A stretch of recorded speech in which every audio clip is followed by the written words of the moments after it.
What was it like? So for the first one, scary. Tell us more. I remember the charter aircraft was leaving from Adelaide, from RAF Base Edinburgh, as it was then called. It's now a joint base. And the officer commanding, who's the equivalent of a colonel rank in the army, it's called a group captain, his wife had come as well to say goodbye to him and to all of us little people. And she'd met me before, a lovely woman. And I remember just as we're about to board and, you know, we're in our cams and whatever, and she said, how are you doing this? How are you so composed? And I said, it's my job, you know. And it is just that mentality of, this is what I'm trying to do. I'm going to go off and do it. And honestly, it's no different to what every lawyer does. I think every lawyer, teacher and actor have a great deal in common.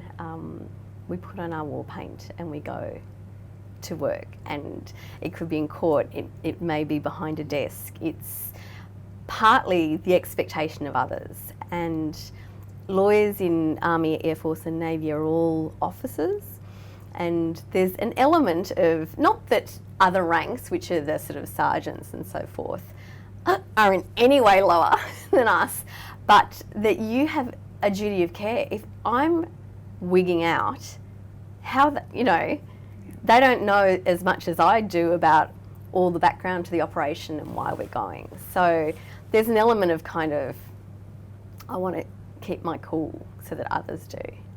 But inside, yeah, it's, your guts, you know, you're nervous, you're having a sphincter moment, you're thinking, we could land and die. We don't know what it's going to be like. We weren't going right into Iraq, so that was good. We were going into essentially the United Arab Emirates, but it was all secret at the time. We couldn't discuss anything with anyone. None of my family knew. I could just say Middle East area of operations. So they knew you were going, but they didn't know where? I wasn't allowed to tell them. And when you got there, were you able to communicate or no? So you're allowed, back then I think we were allowed a phone call.